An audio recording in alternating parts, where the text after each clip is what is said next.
All right, here's a quick emergency preparation update.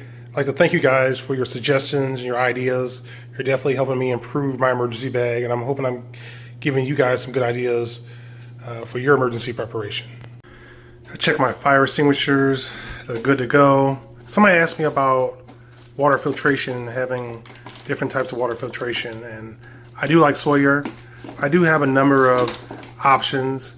This is just one of them, where you just load the questionable water up into here, gravity drops it into the filter, and the filter filters out all the bad stuff. Speaking of fire extinguishers, I need to check my fire extinguishers every month and make sure that they're always ready to go, because sometimes I let too much time pass and you just never know. My quick thoughts on guns. First, I really hope you guys take the time to actually get some spare parts for your primary gun for SHTF. Your everyday carry, maybe an extra recoil spring might be a great idea.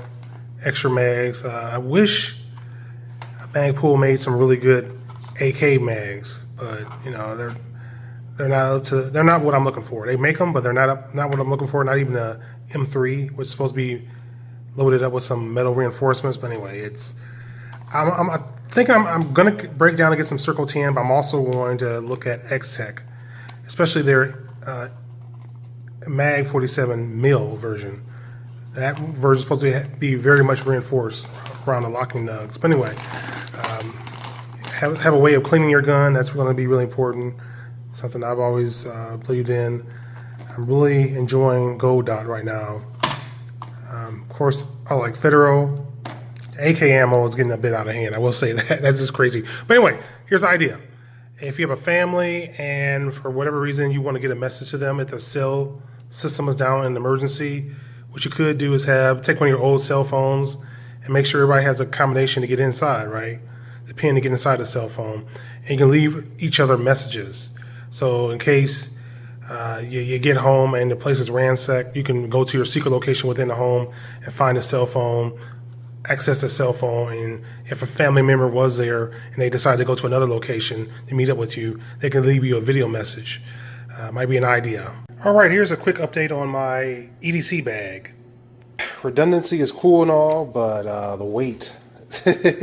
So what I decided to do is just go with just one extra handgun, the USP 45 with two magazines for the USP 45. Since it's really built for SHTF anyway, I put two additional AK magazines in the stock.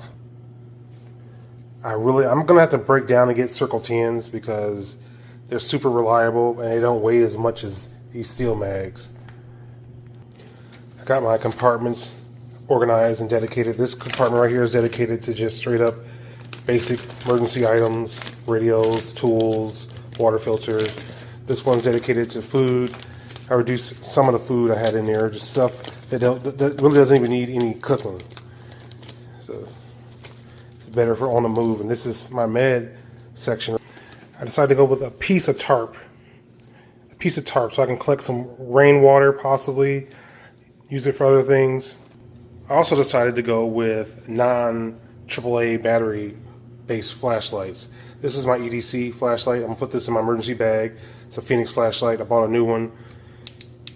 So this one's gonna be more reliable than just AAA or AA type batteries operating in flashlights. It's gonna be more reliable. I can keep it in there under different weather conditions and it'll still function. Got some extra batteries as well. Yeah, the weight is definitely more manageable.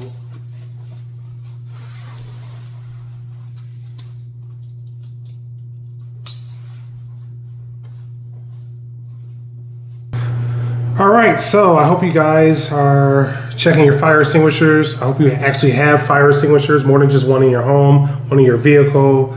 Make sure it's available to you. It's really important because fires are something that has been a threat to humanity for a long time and under different circumstances. Maybe you might want to consider that cell phone idea. Maybe you might want to put some important information in the cell phone. One of the things I want to do is actually take copies of survival pages, survival information, and put it on my phone so that I can use a solar charger to keep the phone going, but I can actually have access to pages, to information that way. That's something you might want to consider. Maybe you do that with your backup phone or have some important information on the backup phone. something you might want to consider. So I hope you guys get something out of this. I definitely appreciate what you guys are doing for me. Thank you for watching. Thank you for listening. Don't forget the future belongs to those who prepare for it today.